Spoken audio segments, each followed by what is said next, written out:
It's not the ego speaking and like, look, I'm more ambitious and I want to do bigger stuff in the sense of I'm in a race. No, it's just I'm doing something that makes me feel good, that makes people feel good, and I'm just happy. And if it works, that's good. And if it doesn't work, it will, because I need it to work, because I need it. It makes me feel good inside. That's Adeline Perez Bondu, and this is the Powerful Ladies Podcast. Hey guys, I'm your host, Cara Duffy, and this is the Powerful Ladies Podcast, where I invite my favorite humans, the awesome, the up to something, and the extraordinary to come and share their story. These are people that inspire me and remind me that everything is possible. I hope that you will be left entertained, inspired, and moved to take action towards living your most powerful life. Adeline was born in France and then upon graduating from university, started to travel the world. She's lived in Japan, Switzerland, Germany, and Spain, where she lives today just outside Barcelona with her husband and cat. She's a yoga instructor who works in marketing by day and is crafting her coming soon yoga plus empowerment business by night. She's smart, powerful, organized, ambitious, authentic, beautiful, strong, and sweet. We met almost 10 years ago, and she instantly became one of my favorite humans. Even though we haven't lived in the same country for almost 7 years, we always reach out to meet up when we're in each other's city. Or when we happen to both be in Ibiza and our husband approved turning one night of their honeymoon into a double date. I admire her hunger to see the world, to keep pushing herself, and to share with others. I'm inspired by the life she's created, that she always convinces herself to do it anyway, especially when she's scared, and the purity of her intentions. On this episode, she shares how she found her voice and how she's in the process of finding her purpose. She gives us tips on what it's like to take on the fear you have and do it anyway so that you can have the amazing life that's waiting for you. All that's coming up, but first, this episode is brought to us by our friends at York Athletics. York is a Boston-based, family-owned performance footwear brand that believes the fighting spirit inside all of us has the power to redefine individuals, inspire communities, and change the future. Obviously, they are totally aligned with the Powerful Ladies message. It's a 3-year-old startup with a lot of footwear industry heavyweights from brands like Nike, Puma, Reebok, who saw a need for clean, comfortable, minimally branded footwear in the performance space, versatile enough to wear in and out of the gym. Solid nods from the media over the years from Men's Health, Men's Fitness, ESPN Women's, Pop Sugar Fitness, Esquire, Hypebeast, BuzzFeed, and now Powerful Ladies recommends that you get your own pair of York Athletic sneakers. For everyone that's been listening for a while, you guys know Elizabeth McGarry from episode 1. York is where she is the creative director. So give Powerful Ladies some love, give Elizabeth some love, and go check out York. You will not be disappointed. YorkAthleticsMFG.com. And everyone that's listening here gets $20 off their first free pair. Use promo code POWERFUL20 at checkout for $20 off your first pair. Free shipping and exchanges are on them.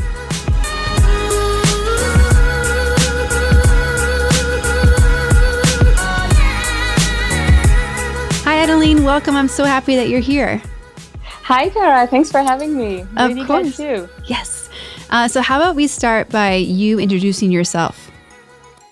Yes, sure. So I'm Adeline. I'm French. I'm almost 35, and I currently live in Spain.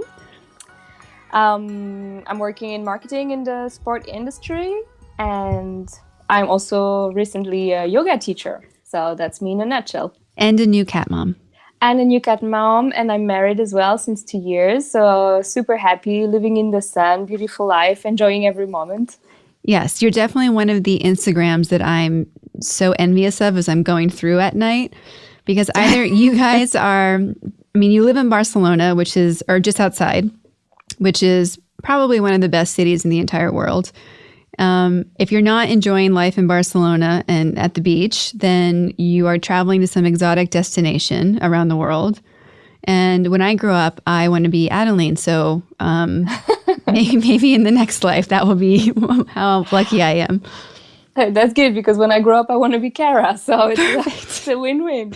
Yeah, we do travel a lot. We really enjoy traveling a lot. Our work make us move a lot. And during our holidays, we love to go very far away. So But we're trying to refrain from posting too much on Instagram because, yeah, that's too much sometimes.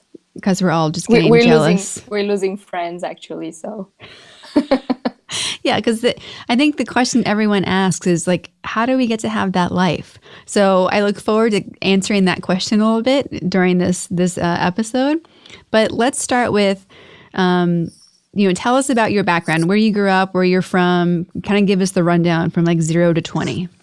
Yes, as I say, I'm French, so I studied in France, business school, and then I started working in the luxury industry, and I didn't really like it. So the next industry was the sport. That was my second passion, so it was a perfect match. I discovered an international culture.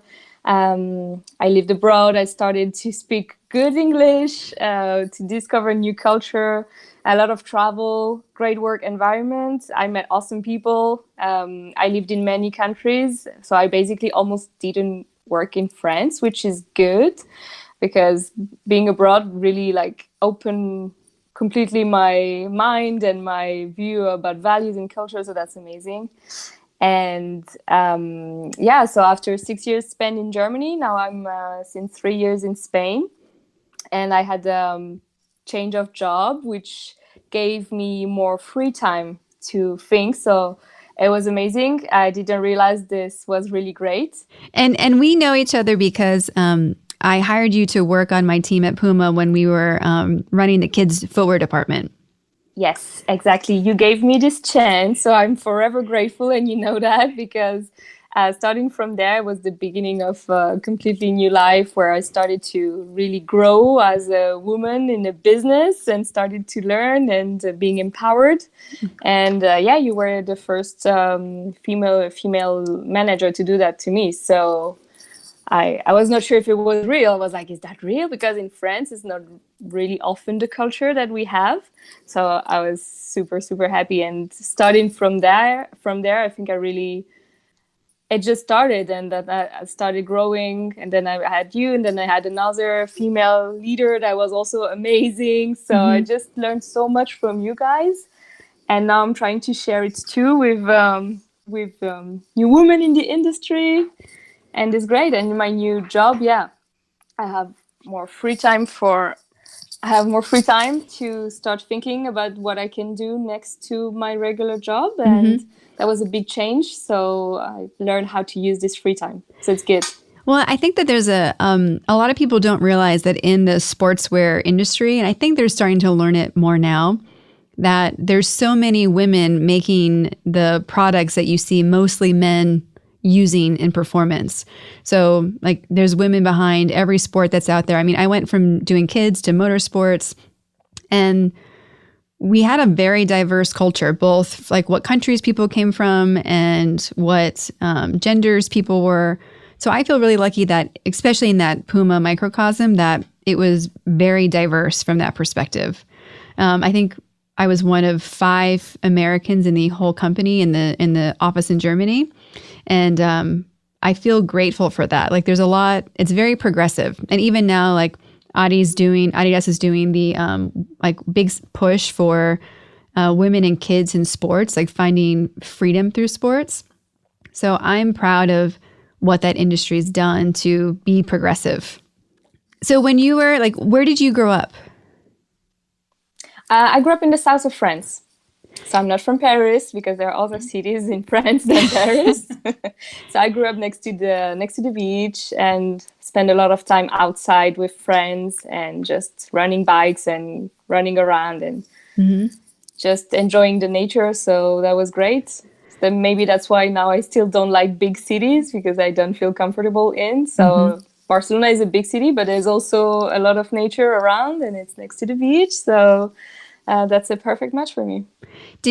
Growing up, was there any foreshadowing that you would be in the sporting goods industry or that you would be a woman empowering others when you were younger?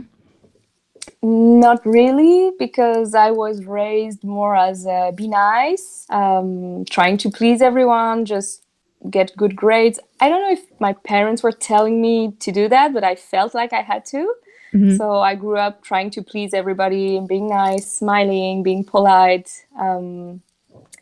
not really a empowered leader, very shy, not self-confident. So this I learned it after. Yeah.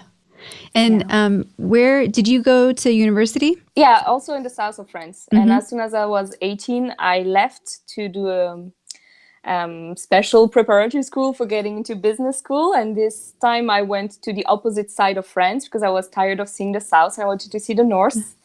And everybody thought I was crazy because in the north it's cold. But I really wanted to get some fresh air and see something else and go where I knew no one. Mm-hmm. So that's where I did my business school for 4 years. And then, yeah, I started working abroad directly. So never really came back to the south of France. Where was the first place that you worked abroad? Switzerland. And that was In for Geneva. the luxury company. Yeah, it was for watches, high jewelry watches, and this was so fascinating. It was really amazing. Well, it's such a different market, right? When everything is luxury based and premium. Yes, well, the way to price a product has nothing to do with how it is in the sport industry. Yeah. And it's more about the story around, and you just have to make your customer dream because they're paying a lot of money for a product that has to be worth it. And you also have to create a beautiful story around it and explain all the values of the product and all the craftsmen and what they did. Mm-hmm. It was amazing to build a story around. Yeah. When you were growing up and going to university and figuring out your initial path in life, were there a lot of women that you were inspiring to be or inspired by? I think I was more scared of them because I was like, I think it's a personality thing. I could never be like that. I cannot speak up. If there's something to say, I will not be the one saying it. For me, they was just intimidating. Mm-hmm. I was just like, wow, they're so strong. Must be something they have since childhood or something that is they're gifted with that. And I don't have that. So I just be in the back and waiting for someone to speak up for me. Mm-hmm. No. Yeah, I didn't know how to do that. And when did your relationship with powerful women change? It started changing when I left Germany. I learned a lot during my 6 years in Germany and in this sport brand. I learned a lot. Mm-hmm.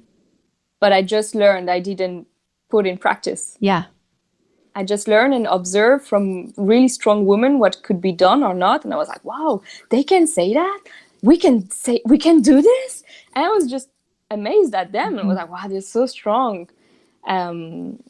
But I didn't put it in practice. And it's when I left that I had to start in another company and I started from zero that I was like, okay, now time to use those, what they taught me, but with my personality, because I cannot act exactly like really, really strong woman. It has to be with my personality. And I started doing that and I realized, hey, no one is telling me to shut up or to not do that. And I can just do whatever I want and what feels right. And but actually people respect me when I say no is no, you know, mm-hmm. And I set up boundaries and limits.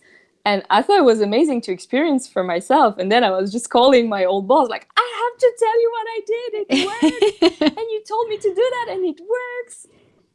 And it's such an amazing feeling because at some point you're just like looking around like, hey, did everybody see that? And then you see other women looking at you like, thank you for saying that during the meeting, or thank you for speaking up, or like just even coming to me and sharing what they would like to say, but they're not sure how to say. Like they're mm-hmm. looking for advice to me. I think it's amazing. I want to give them the number of who I got the advice from, you know? Like I don't feel relevant. I'm like, oh, but wait, I'm new at this. Yeah.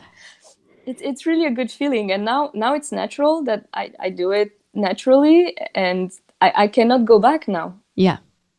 And when I see young, shy women coming in the industry, I'm like, my heart beats for them. I'm like, come, you have to know you can. I want to share that because I was so lucky to have this gift that someone told me it's possible. And I'm like, why it's not only now that I learned this, you know? Why did I learn it before? Why at school they don't teach us how to be stronger? Why you just like, no, get good grades, be smiling, be nice, try to please everyone as a good little girl. No. Yeah, like you can do that and be powerful at the same time. Like, it's not like you can be powerful and be nice. It works together. It works That's what better. I didn't know. Yeah. And it works better because people don't hate you because you're like, yeah, if I'm not nice, people are going to think I'm a bitch. And no, there's a middle in between. And that's where it feels good and right. And not that you're just acting like being a leader. It's just like you're just fair. And you're just speaking up when you feel something is unfair. And that's as easy as that.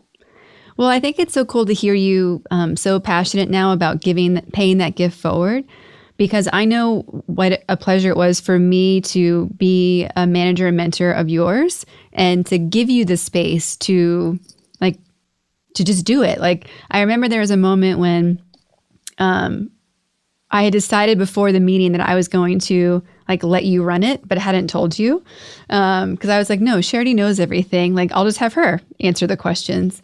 And I remember, I'll never forget the face you gave me, because you looked at me like your eyes kind of popped up and you're like, wait, what? Like, I'm going to do this? I'm like, yeah, you know it all. Like, just go ahead. It's not go ahead. You got this. Yeah. And it was really endearing to see you okay, I'm going to do it. And you just started presenting and going, and you kept looking at me like, am I doing okay? I'm like, yeah, keep going.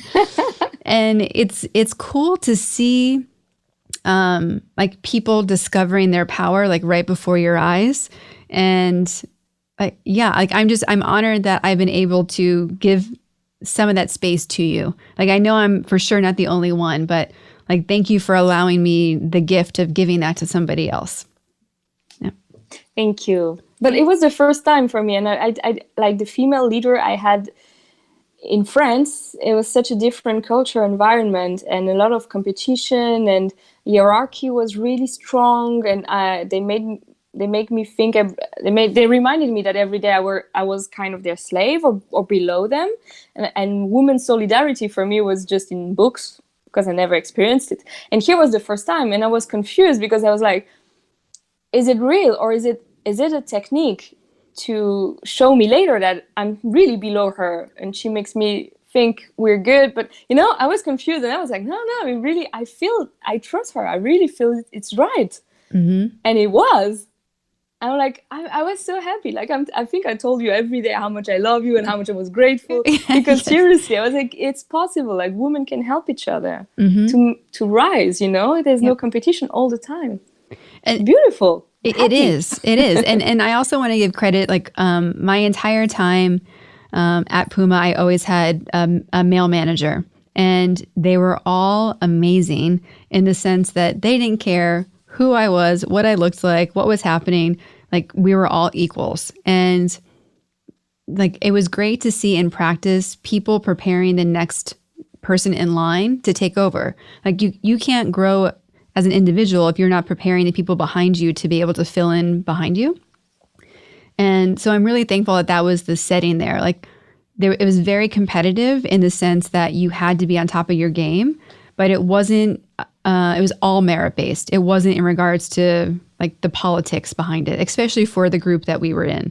And I'm really thankful for that because to your point, it allowed everyone to get better through that experience. I know that you've also had some rough experiences. I don't know if you're willing to talk about them, of when you've been challenged as a powerful lady. Do you want to share a story, or would you rather not? Which story when I was challenged? Are you thinking about something in particular that? Yes, with Oh my God! You forgot. You've moved on so much that you forgot. Oh my God, that's so true. Yeah, this was this one time where there was this meeting. We were all around the table discussing shoes, and everybody was there, all the team, design, development, and then this man that we were not really friends, but we didn't really hate each other. And suddenly, among the sentences, I say something, and then he's like, "Oh, here's a French bitch." And I was just so shocked. I remember I just froze. I was like, what just happened? And I looked around and everybody was just poker face. There was this awkward feeling. And I was like, I think I should say something. But I was too scared, so I didn't say anything. And I was just shocked. And then the meeting started going on in front of me. And I was just blank. Oh my God, what happened to me? I feel so shocked as a French person and as a woman, French bitch, why? And we were not friends. It was not a joke. And I waited.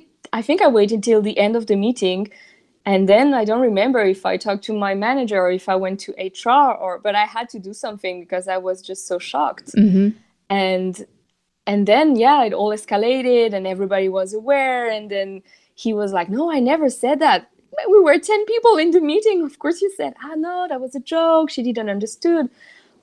That was not a joke. And even if it was a joke, that's not a funny joke in any cases. So yeah, for me, this was hard because I was not strong enough to get over it. So it really touched me a lot during weeks. Now, you see, now I almost don't remember the story. Yeah. And I will act completely differently. And maybe he will not even have said it in the first place.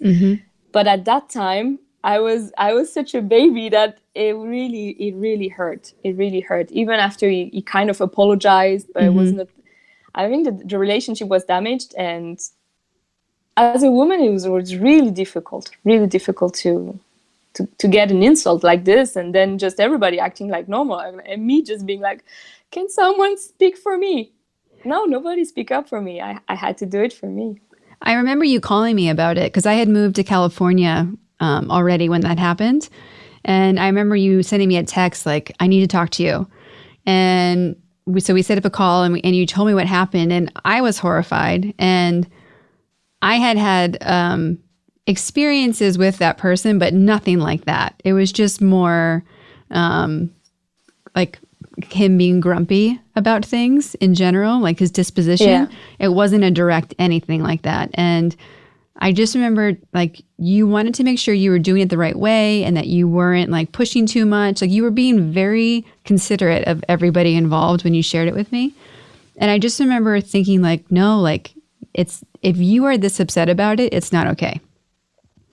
And it's hard, right? It's hard to know where those lines are about what you take a stand on all the way to the end versus what you take a stand on and like you can get over some things and move on because you have to. And I was proud of you for making sure that you took it through all the steps that you could to make sure that everybody got the message that like this couldn't happen to somebody else. Yeah, I remember it was not easy and I was still trying to please everybody in the process. And yeah, and of course I needed guidance. Every time something happened, I still want to call you actually. You're always welcome to. I read my Kara books, now I'm ready, but it was helpful because you reassured me. You told me that, yeah, I trust you. Like, yeah, you're right. Oh, okay. You know, like if I needed approval that something bad happened to me and it's crazy. Like, you know, I was just feeling such like a victim, you know. But I think it's normal. I mean, even I call people all the time to get another perspective to make sure that I'm not presenting my situation or case in a way that I don't want it to show up. And I think it's really important in like defining your perspective and who you are as a person to keep checking in with people, because it's really easy to get sucked into just your own perspective. And if you've never experienced something before, like how else do you know what to do unless you ask somebody else? So I really encourage people to ask more people for input, especially for big things like that, because that could get really messy. And that's the last thing that you wanted it to have happen. Yeah, I agree. And then what is funny, actually, it's so funny you remind me this story because something similar happened to one of the women in my new company. Oh. And she came to me to tell me. And so I was so ready for her. I was like, no, don't worry. I know exactly what I did, at least what you could do. Yeah. And it helped her a lot because she had racism on top of being a woman. So she was facing both attacks. And she still wanted to dress like she wanted. And she wanted to be proud of her, of where she was coming from. But she was feeling so alone and small in this situation. And I was like, no, I will stand with you. Like, if you want to say something in the meeting, and then I can say, oh, really? I didn't know. I can speak up with you and just support you. Like, oh, I didn't know we talked about it before, but I was supporting the meeting. So he gave her the confidence, like, yeah, you can speak in front of everyone and I will raise my hand and back you up. And it worked, by the way, it worked. So she was really feeling strong. Good job. Sharing the knowledge. One of the, for the past couple of years, Jesse and I have tried to make it to Europe as much as we can. And 2 years ago, we were super honored to make it out for your wedding. And one of the best weddings I've ever been to. I had never been to a French-style wedding before. And you had such great people. We had so much fun. I was really nervous bringing Jesse because he didn't speak any French at all. Like, at least I know how to say, like, 5 nice things. And within, like, 4 minutes, I think the joke was that he knew more people than you or your husband, Johan, did, because he met everyone at the party without speaking French. So that's the magic. And people still talk about him to me, like, how is Jesse? I was like, oh my God, you remember him? Yeah, of course. Yeah, he's so friendly. It's crazy. He's very friendly. But so, like, how did you meet your husband, and how did you end up getting to a place where we got to have a really fun wedding in France? So he was working in the same company before, but I actually met him once he was already out of the company. So that was funny that we met after. And yeah, he noticed me already before and I didn't. And he contacted me for having a drink. And I was like, I don't remember this guy. Who is this guy? And then my friend, she was like, no, but it's him, blah, blah, blah. He's super cute. You should go. And I'm like, no, I'm not going for having a drink with a guy. I'm not like that. She's like, yeah, what do you have to lose? Oh, okay. Then I go and I see him from far. I have seen pictures before. I see him from far. I'm like, he's way too handsome for me. That seems like a lot of work. Okay, I'm going to be myself this time because I don't need to seduce him. It's not going to work anyway. It's too much. He lives in France. I'm in Germany. I don't need this trouble in my life. So I'm just going there, being perfectly myself. Like, not even trying to look pretty or laugh at his jokes. I'm like 100% natural. And the more I talk with him, the more he makes me laugh. And he's super original. And he's like, proposing new stuff, not just having a drink. He's like, you never heard about the haunted house in Paris? Okay, finish your drink. We go now. Okay. And the haunted house is like, it's a ghost house with real actors in it, and they scare you. It's a full concept. And I was like, he's really original. And then he didn't let me go. He kept calling me. And I was like, what does he want? I'm in Germany. He's like, yeah, I just wanted to make sure you had a safe trip back. And I just wanted to talk and blah, blah, blah. This happened to me today. I did that. What did you do? I was like, he's not letting it go. And, but I think my heart was cold at that time. And at some point, he started getting to me. And at some point, he's on the phone with me and I hear ringing at the door. And I'm like, oh, wait, that must be my friend. She's coming for dinner. And I open and it's him. I just came from 7 hours of driving from Paris to Germany. And I was like, okay, here's my heart. Take it. I'm in now. I'm in. And yeah, and since then, we didn't leave each other. And he's just amazing because he gives me the strength that I'm missing. He really pushes me and he's teaching me from a male perspective what it is to empower a woman. Mm-hmm. I'm learning a lot from his side and his way of, because he has a higher position than me. So he's really used to all this politics and whatever strength struggle. So I learn a lot from that. And he makes me laugh all the time. He's surprising me all the time. He's a true support, really a true support. So yeah, I was like, okay, before meeting him, I was like, I'm going to be alone with my cat. But I really believed it, Uh-huh. And then 31 years old, you meet the one and you're like, it's possible. It's possible. Yeah. You guys are adorable together. Mm-hmm. 1 year after he proposed, we were in Australia, we were scuba diving, and then we were 8 meters under the water and he pops up a ring and I'm like, what is going on? Just almost drowning because I'm under the water, It's crazy. He's crazy. And it's craziness every day since then. So I'm really, really happy. I'm really happy because obviously I adore you. You're one of my favorite humans. And I also know who you are and what I would wish for your partner to have. And I love that he is such an adventurous spirit, that he like pushes you to push your boundaries too. Like to see you open up more and have this energy about you where like if you follow the rules, he maybe never follows the rules, right? And not that he doesn't follow rules, but like he's always pushing them for sure and kind of creating his own path through things. And I really like seeing the balance that you guys have together because you're equally similar and equally opposite in some areas from what I can observe. And I like the push-pull that you guys are able to contribute to each other. And so I think it's great. So I'm very happy that you found someone that supports you and really contributes to you and is helping you grow. Like you're helping each other grow in a different way. And part of the reason that you moved, you left Germany and moved to Spain was because of marrying him, right? Or meeting him. You were dating when you moved there.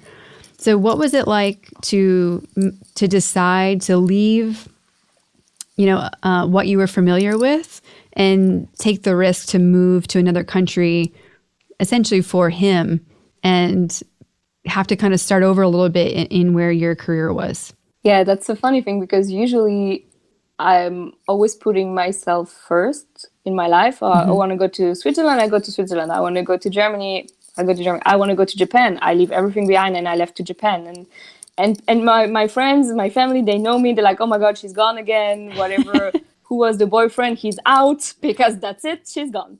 And that's more or less my pattern. And that's how I've been working. And for the first time, my priorities started changing. I was super happy in Germany, but only in my work. Mm-hmm. I was happy inside the company. And then in the evening and in the weekend, I just wanted to jump out of the window because I was like, I'm so depressed. But I was really happy in my job. I had the best job ever. But at some point, I was like, maybe my priorities started shifting and I was less about my job. And I was like, I cannot continue like this. I need to be with the men that I love, but I cannot just go there without a job. I cannot be dependent on someone. I will hate him at some point. I will be like, it's your fault if I'm here being unemployed. Yeah. And the next company just hunt me. Mm-hmm. 3 months after he got the job in Barcelona, so leaving from Paris to Barcelona. And they told me, yeah, you have to go to Barcelona, and then we hire you to Boston. I was like, oh my God, I have to go to Boston. But first Barcelona. I was like, it must be a sign. So, okay, I mean. Mm-hmm. So I left to Barcelona and they told me, okay, in 1 year you're moving to Boston. Okay, I have 1 year to convince them to leave me in Barcelona. And yeah, you can be very creative when you want really something for your heart. And I find a way to convince everybody that it was best if I could stay in Barcelona. And now everybody's super happy, works for everyone. And I'm with him. So it was super easy for me to leave everything because that's more or less what I did all my life, changing countries and cities all the time. But this time I truly miss the friends and family I made in Germany. I truly, truly miss them because you know how it is. Yeah. You're all alone in Germany, everybody in this situation. So we all hang out with each other. We're family to each other. Yeah. And I think to explain that a little bit more to everyone listening, Puma and Adidas have their global headquarters in a small village, Herzogenaurach in Germany, outside of Nuremberg. And obviously they're huge global companies. So you literally have people from every continent, every country. Well, not in Antarctica, but you know what I mean. So every continent, every country. And we've all been crazy enough to leave our countries and what we know to show up in this random place that isn't on the map for like sport and fashion and like all this culture. And because we're kind of in this small, super charming city, it's just us. Like you recreate your entire experience because you have to. There's this beautiful element of the people who have been there before you teaching you like where to go shopping and how to get a driver's license. Because even though we're adults, it's like being 5 because you can't do anything by yourself because you don't speak the language. You don't understand all the rules that no one tells you about, all the cultural changes. And I think kind of like going to college or uni, like you instantly become friends with people because you kind of get adopted by these different people and then you pay it forward. Like I remember being in Germany for 6 months thinking Like I finally had a headache go away because I was translating German all the time. And you don't realize you have a headache until it goes away. And then a friend of mine moved there. I picked her up and was like giving her the lowdown. And I was like, oh, I know all this stuff. I actually know things. This is amazing. But it's true. Like you bond instantly. And it was really hard for me to leave also because it's such a unique experience when you're in this international community. You're traveling around the world all the time. You are having these experiences that most people will never get to have. And it's a little bit nerve-wracking to leave that wondering, like, will this experience ever happen again?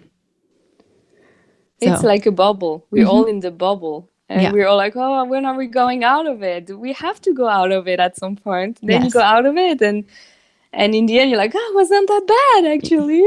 Yeah. But you have to move on and create new experiences. And that's it. For me, after 6 years I was ready, I think, to see something else and move. So I didn't...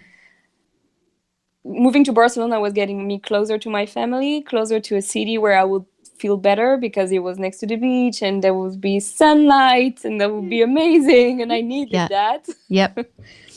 So it was not only for my husband. There was a lot of things around that were showing me that's the right way. And since you've been there, you were one of the first people to be a yes when Powerful Ladies started and we were doing the charity events.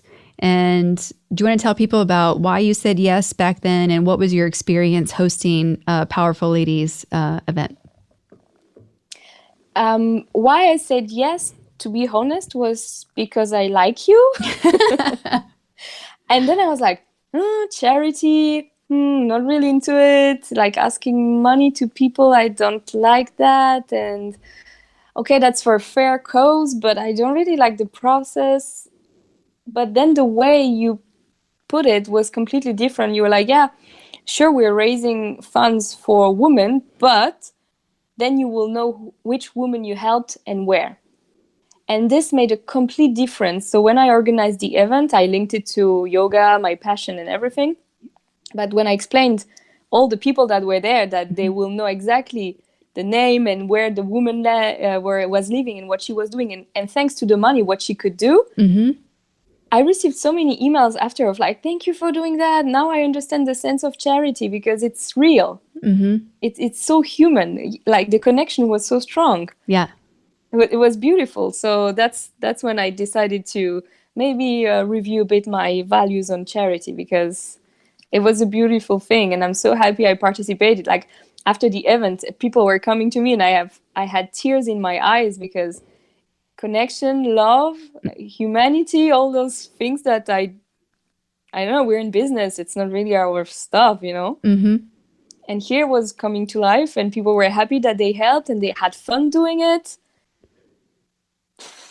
And like, I felt like Mother Teresa for one day. For one day, yes. Where did you develop your passion for yoga? So I always loved sport. But yoga, I always thought was super boring, so I never liked it. But I kept going there because afterwards I was still feeling good. There must be something, but I really don't like it. It's too boring. And when I arrived in Barcelona, I had the job that allowed me to have time for me. Crazy idea. I started, it's weird. You could have a work and life balance.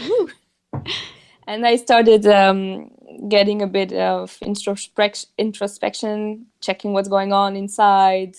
I noticed a lot of stress, a lot of anxiety, a lot of fears.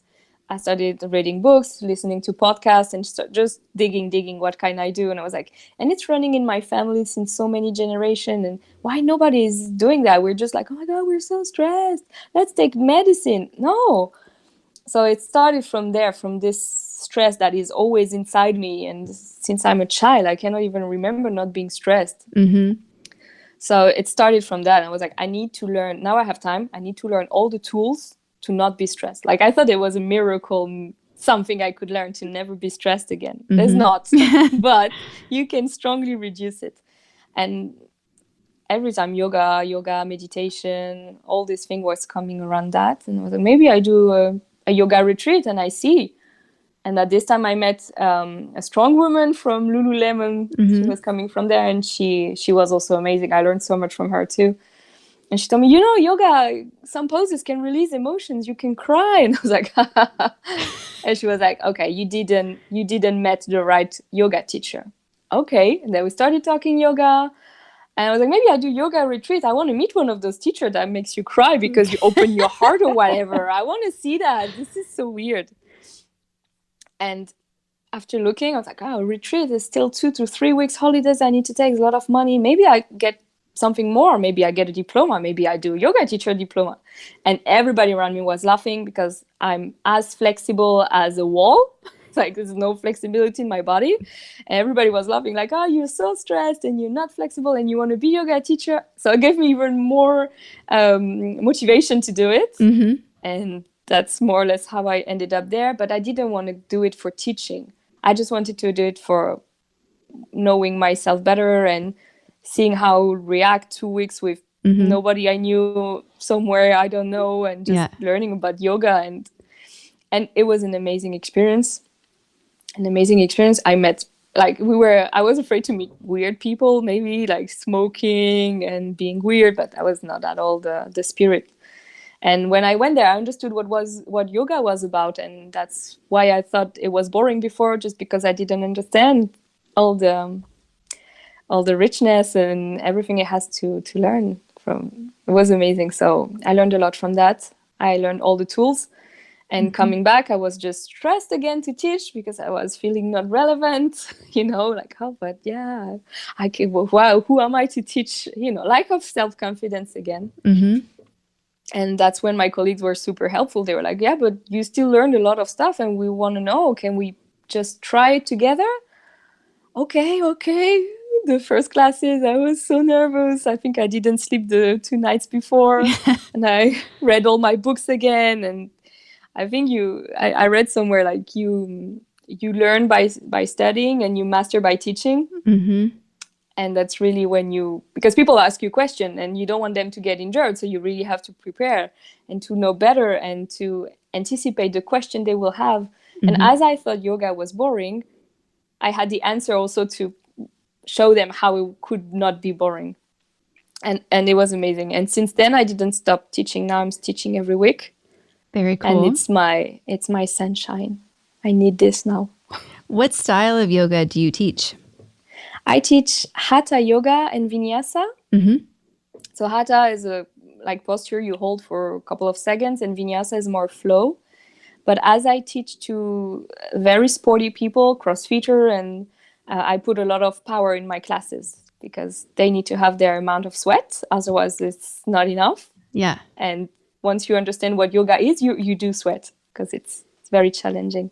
But it's not only about the physical thing. So I'm always trying to add my little Adeline touches around the classes and inspiring quotes and special technique for relieving all the stress in 2 minutes, magical tips. Yeah. And breathing technique to calm down, because I'm the best person to know what is possible to calm someone down.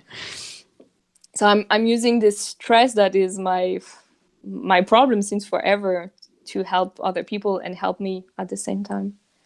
So it's getting better, and it's super empowering to teach something. Super empowering.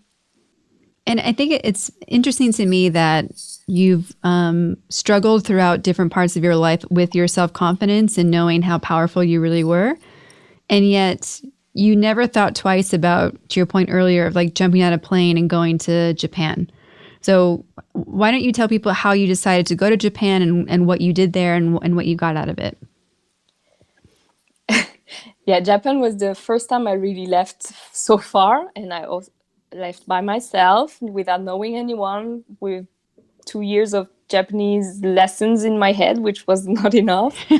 And I don't know, yes, I've always been scared of everything, but inside there was a second personality of always pushing me. Yes, you're scared, but do it. Yeah, I know it's scary, but still do it. So it's always a constant struggle of the inner child that wants to stay home and don't want to talk to people, and the other personality is yeah, you go, girl, you book your flight, you have to go through an interview to get this Japan trip. You do it and you prepare it, and there was always this push. I don't know how to explain it. There was this push, and then I did everything to get to Japan, everything I could, and I saved money and I worked part-time after my studies to really organize everything. And then finally I got selected to go there, super happy. So I'm like, what, 20 years old or something, or 21, quite young. And I arrived there, and that's the cultural shock in my face. I know no one. I'm at the other end of the planet. I cannot speak the language. My English is and anyway useless because they don't speak English. So I feel lost, and I question everything. Why I did that? Why? Now I'm there. For what? I'm just sad and far from my friends and family. And what am I learning from that? I was just crying every day, just feeling so homesick. Why I did that? I'm so stupid. Okay, now I want to come back. Okay, that was nice. I'm ready to go back. I'm talking to my friends. I want to come back. I hate it. I don't want to go. And no, it just started a couple of days till you adjust, and then I didn't want to leave. Because then you start discovering, you start making friends, you discover the culture, you start traveling around, and you understand how better of a person you are when you understand that your value and your culture are just one point of view. And there's many other. And since then I had the impression that, the culture was too rude for me. After being 6 months in Japan, I was afraid when I landed in Paris. I was just smiling to everyone, like, please don't be mean to me. I cannot handle it. I'm coming back from Japan, okay? Yeah. Yeah. So beautiful experience, really beautiful. What were you doing in Japan? I did an exchange semester program. So I was learning at the economy university over there in Hiroshima. So not Tokyo, like really proper Japanese, traditional Japanese. My roommate was blonde, and people in the street were just taking picture of her. She's blonde. Yeah. Goddess. It makes me remember about the first time that I went to China, and I went with a woman who looks like Barbie. I went with a woman who is 6'2", like very tall. And then there was me as a redhead, and then my boss. And everywhere we went, people kept stopping us because we were in some random small city. And this girl was super cute. She worked at a kiosk where we were getting some food. And she's like, it's so weird. She's like, in my country, everyone has the same color hair and the same color eyes. But all of you come from the same country and you look so different. Like, she's like, does everybody look different? I'm like, yes, just like everybody looks different here too. But I never thought about the fact that it's just expected there that you're going to have brown hair and brown eyes. And here it's like, you never know what's going to pop out, literally. So it was a really interesting cultural moment of getting that perspective. So now that you are living a magical dream life in Spain, and really enjoying your job and teaching yoga, like, what do you think is next for you in your personal development, and what are you working towards yourself? So that's a question I'm working on every day. What is next? Because I feel that there's something more. I don't have 100% clarity on what it is, but in January I did a body image workshop in Switzerland because a friend that opened her fitness studio, I helped her, and then she wanted to help me. So she was like, oh, now that you're a teacher and you have so good vibes, please come to my fitness studio and just do a full afternoon workshop and do something good for January. And I'm like, January, people feel bad because they ate too much. So usually that's when they're on diet and they want to do too much sport to get back on track. Maybe I do something about like, hey, let it go, accept your body, everybody, something beautiful. And I did that, and it was so powerful. I had people coming in my arms crying of emotion, but positive joy, like, oh, nobody told me that before, or I did something completely original. There was a mix of yoga, there was a mix of exercises for accepting your own body, I bought notebooks, beautiful, cute notebooks where I wrote nice sentences for them, and I gave them to them on their mats. And they were all so touched of having the little attention. And then we did the exercises together, and we really connected. And I was afraid because we were 30 people. Mm-hmm. I was like, I cannot connect with 30 people in a class. It's just going to be a crowd. And then I'm scared. and no, it was not, because they were all connected to me, and I could feel it, and I could share the exercise, and it was so powerful. And in the end, yeah, some people came crying to me and like, something hard happened in my life. And what you said, I learned it the hard way. So it's good that you're sharing those kind of things with people about accepting yourself and just like re-questioning a bit the codes of the society. Who said that a beautiful girl has to be this tall and this thin? And I shared my story. I have scars on my face, and I never wanted to do surgery to remove them. And people told me, now with laser, we could make them almost disappear. And I was like, no, you know what? I keep them. This is my story. I'm the only one in the world having those scars on my face. And that's it. That's my story. Just accept yours. Maybe yours is, do you have 3 kilos too much on your legs? So what? Get over it. Your legs, they can walk. You will not have them. You will cry. So be happy. And all those kind of positivity. And then I let them my email, and I received, I have no idea of the letters I received. And I was just crying like, oh my God, I'm so happy I could help and just give the tools to give a bit hope. Sometimes you just feel stuck and you just hating yourself because people told you don't look like what you should look like.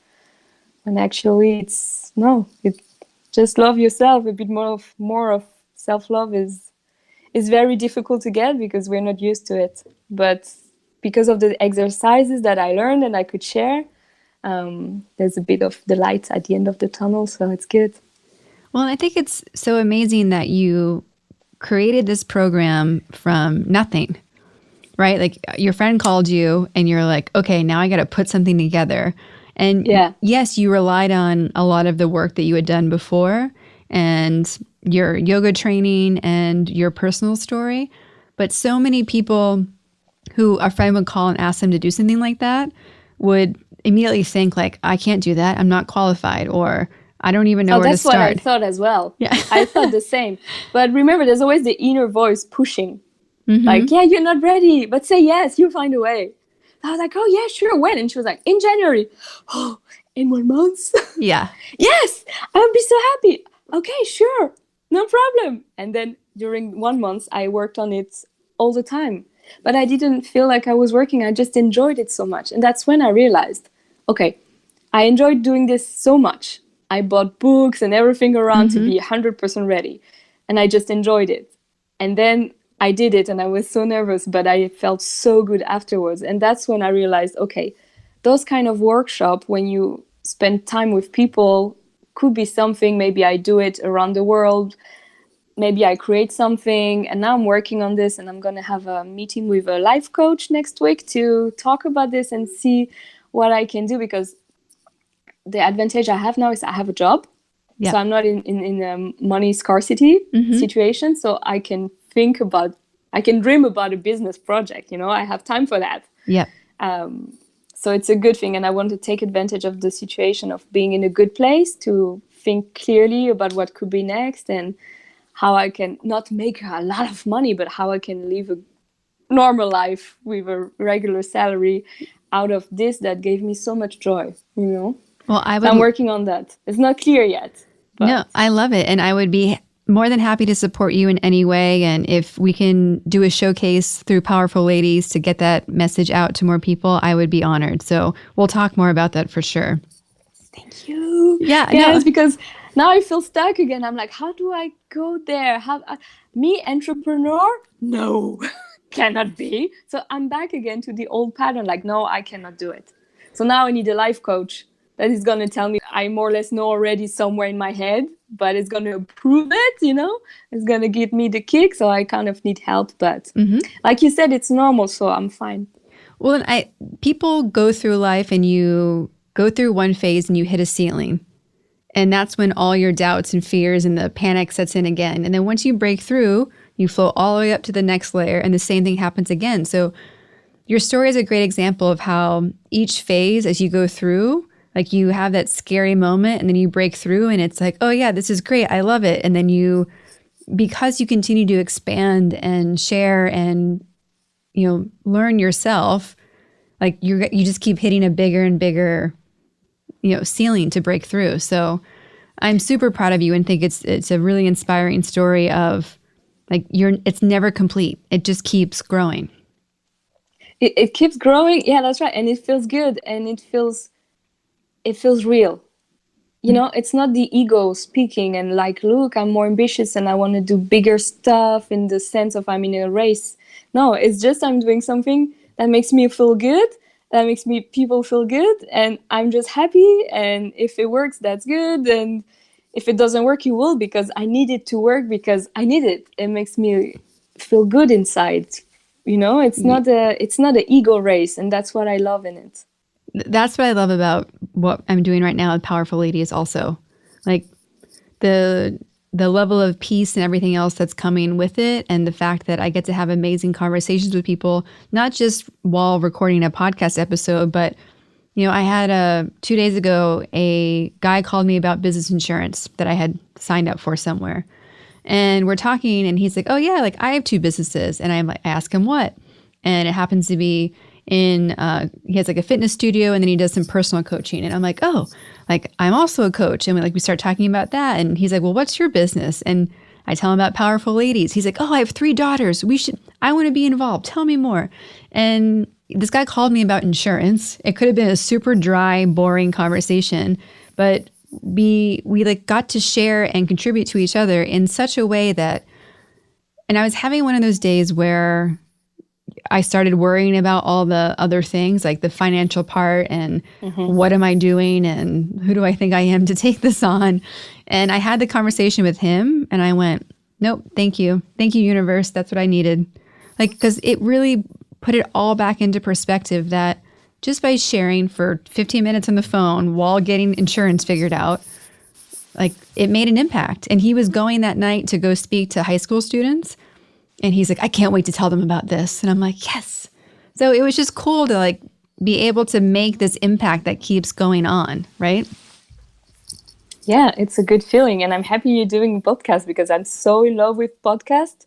I spend so much time in my car because traffic in Barcelona, I think, is more or less like in LA. Yeah. I was like, I need to find something not to go crazy. And podcasts are my lifesaver. And I'm so happy you're doing this because you're so inspiring. You need to do something like this. You need to share your light for sure.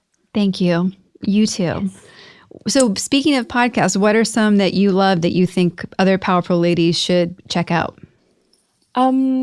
My favorite one at the moment is Super Soul from Oprah, of course. This, I love her so much. And the other one is, there's a lot of French podcasts, but... That's okay. We have French listeners. There's the podcast called Change Ma Vie. And she's basically translating podcasts she heard while she was living in California. She's translating it for the French, and it's super practical. Like, she's giving exercises and is really thinking about what we might think like, oh, it's so cheesy. And she's explaining why it's not. So it's great. There's this. There is a feminist podcast, French podcast called La Poudre. She's also doing interviews in English now, and super helpful for women. And what else? A Big Magic from Elizabeth Gilbert. Yep. Tea with a Titan. The one from Gabrielle Bernstein. Yep. I had note of them, but no, I didn't take note. But those are the biggest one that really inspire me. But I have thousands of them. But at the moment, those are the ones I'm reading all the time. Awesome. I can't wait for it to get your feedback on this one, because you're listening to some good ones that we want to be in the company of. In addition to podcasts... I loved it already. In addition to podcasts, for women who are on the path of their own self-discovery and finding their own power, like what are other tools, resources, or even just practical advice that you have for them? Well, if they can find a community of women like you're building, That's great. Like one of my yoga teachers, she's building that in Barcelona. So I'm signing it. Where is it? I have friends in Canada also having one. So if they can find something like that, that's great, because it's practical advices. So it's good. And then I'm getting inspiration from books, podcasts, a lot. And yeah, if you have the chance to meet amazing colleagues that can open the door for you and show you that straight away, just go there, run for it, then that's the best gift you can have. Do you have so when you are feeling unsure and having low confidence, what do you do to get yourself back on track? Usually when I feel stuck, I try to do something physical, like go for a run or just like shake the body, because sometimes that can just trigger the mind. And then I try to remember, I list all the things I achieved in my life. Like, look, you didn't think you could did that, but you did it. And I have my list. And also the list of the failures and everything they taught me, because the more you fail, the more you're close to succeed. And I'm trying to remember that sometimes I'm just scared and it's my own roadblocks, because no one is preventing me from anything. It's just myself being scared of what. So just the fact that I'm trying to be aware of what I'm scared of will give less power to my fear. And a lot of advices that have been given were really, really helpful, like just why you could not do it, why someone else did it, or think about someone you admire and think about what she did. And so if she did it, how did you get there? Maybe if she was in your shoes, how would she act? This is something I use a lot in business, like referring you or another woman leader that I had in my life. Like, what would they do in this situation? And usually that triggers the thing. So I'm trying to reference that. Yeah. What do you do when you're feeling stuck? Oh my goodness, so many things. I agree with like doing something physical, because often you just need to get out of your own head. And if you can't breathe well because you're running, or you're focusing on not falling over in yoga class, like it really helps to stop thinking about yourself. I call people, I'm obsessed also with some really great podcasts that I love, to just kind of, I think it's really important to hear people's stories that made it through, because no matter what their challenge was, it just reminds you that like humans make it through, like humans survive. And so much of what separates us from people who have done these amazing things is just that they did it and kept going. So keep going. I think one of the things that I'm really interested about, we've talked to quite a few people that are based in the US or based in California. What is the women's movement like in the Barcelona area, and what is it like in Spain and France in general? And you being someone that travels to the US quite a bit, like, do you see differences between how it's discussed from America to Europe? From my experience, I see differences in the three countries. For example, in Spain, I see some demonstration from feminists, but not so many people, and it doesn't seem so powerful. And the society here is, from my experience, still very patriarchal. I don't know how patriarchal. to say it.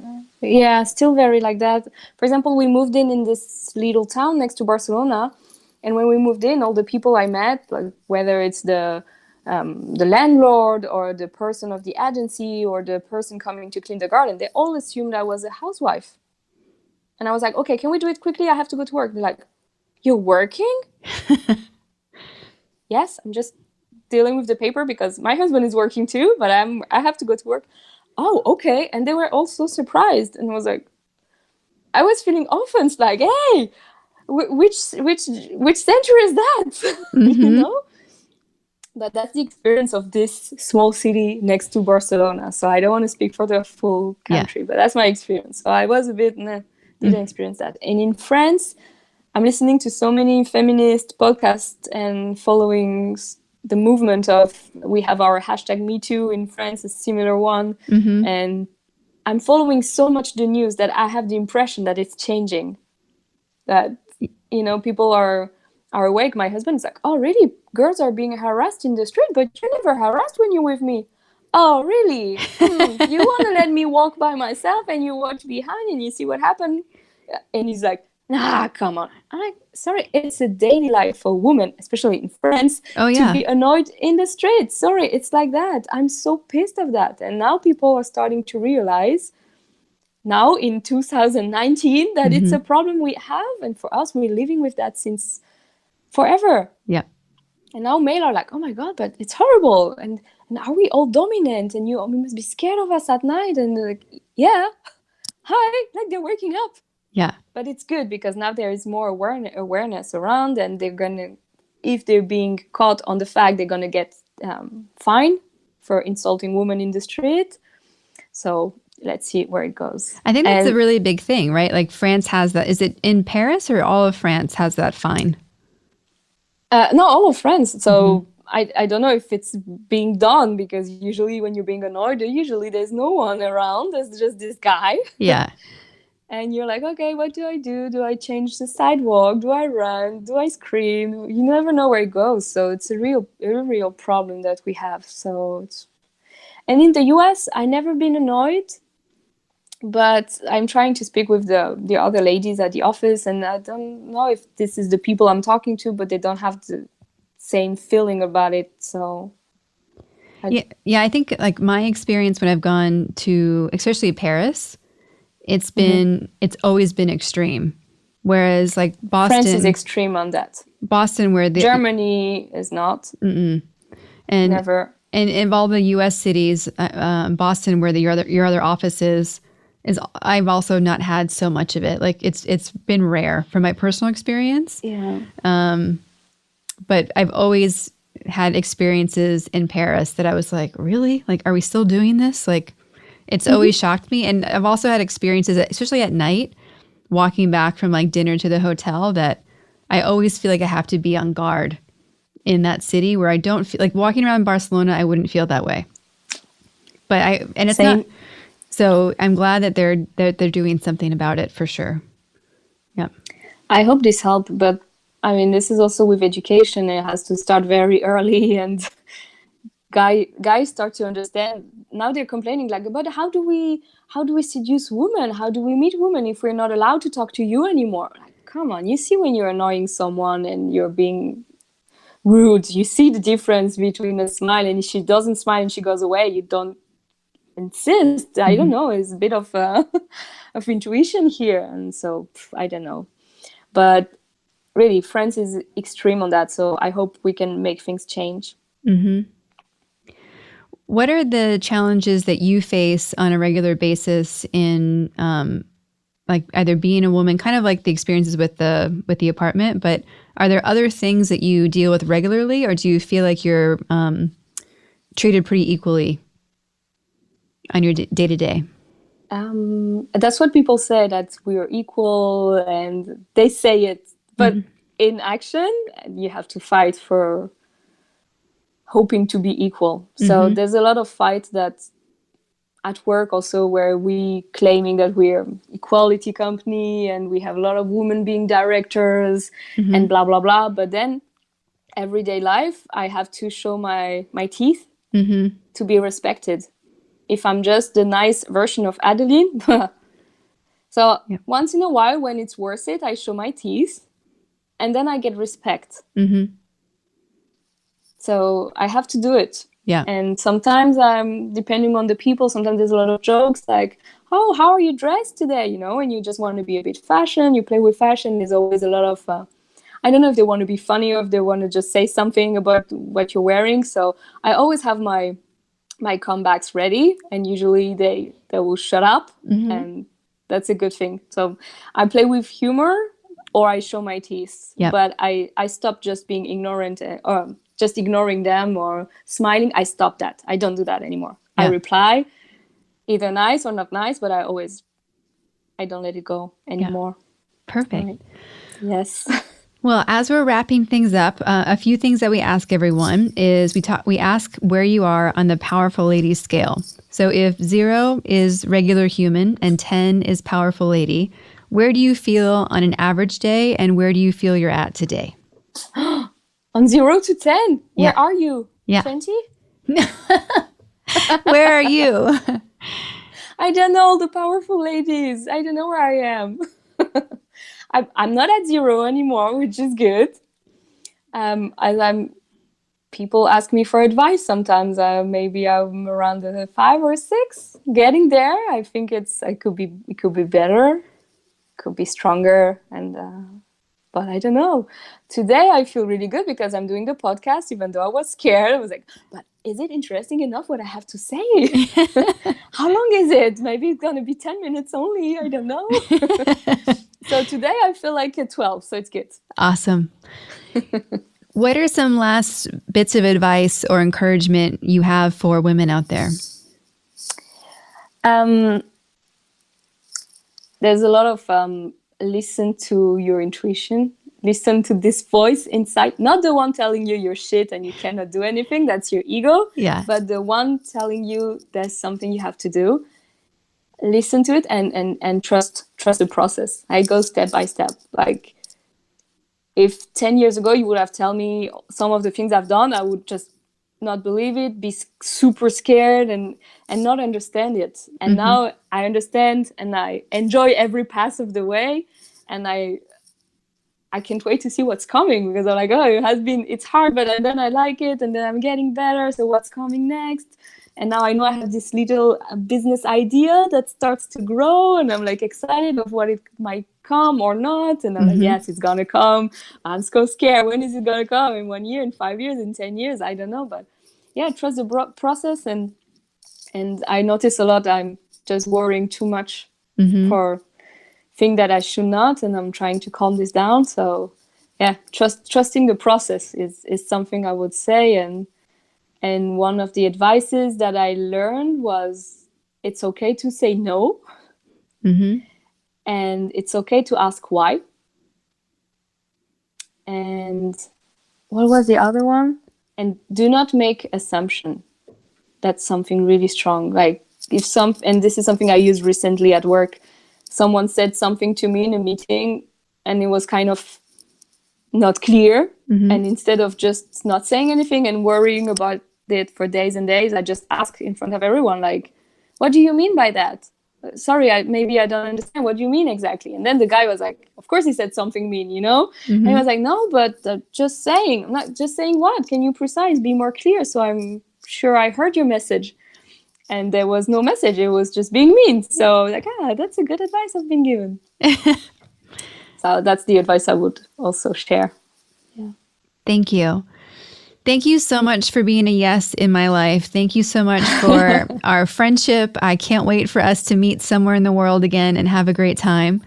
And just, thank you for being part of Powerful Ladies from the very beginning and choosing me on this podcast. I think that, your story is so powerful, and I'm so proud of you, and I'm so proud of who you are for the other people and women in your life and what you're creating, that I can't wait to see it come to life and support you in any way that I can. But thank you so much. Oh my God, Cara, I love you so much. Thank you. Thank you so much. And remember how you've been a game changer in my life too. Thank you. Thank you.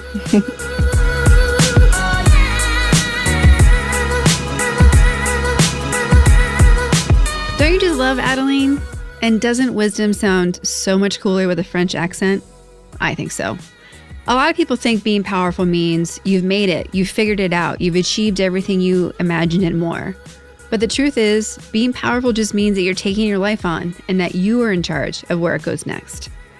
I love that Adeline came on at a time when she can both reflect on what she's accomplished and how much she's grown already, and also be really authentic and vulnerable about how she's just discovering this new power inside of herself and doesn't know where it's going to go yet. I'm so excited and proud for her of where she's at and that she's finding this ability to be of service to people and make an impact. She's right on the cusp of taking what she's discovered as her purpose and igniting it into the next phase of her career.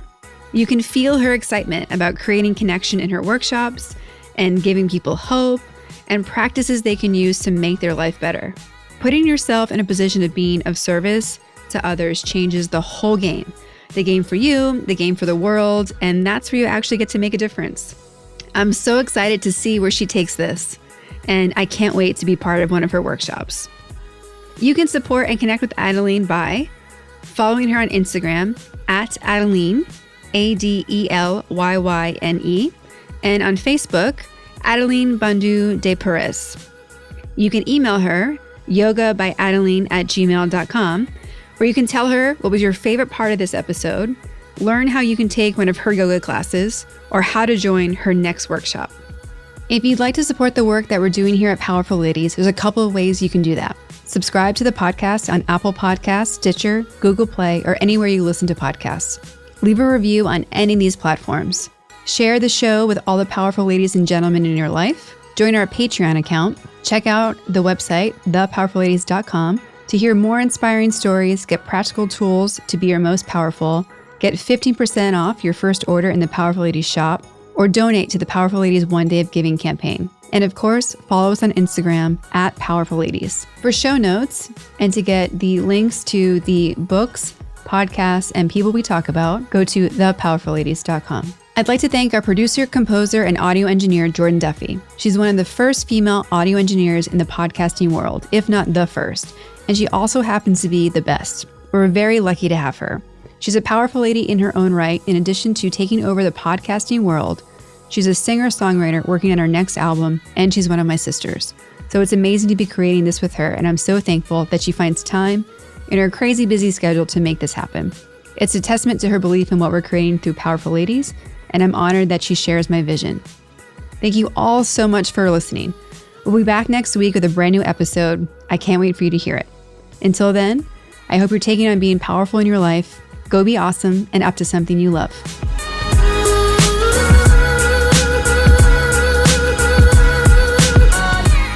Are you looking for a place to get amazing Powerful Ladies merchandise and shop from your favorite female brands? Great news. You can do that all at thepowerfulladies.com at our store. Use code LISTENER, LISTENER, and get 20% off your first purchase.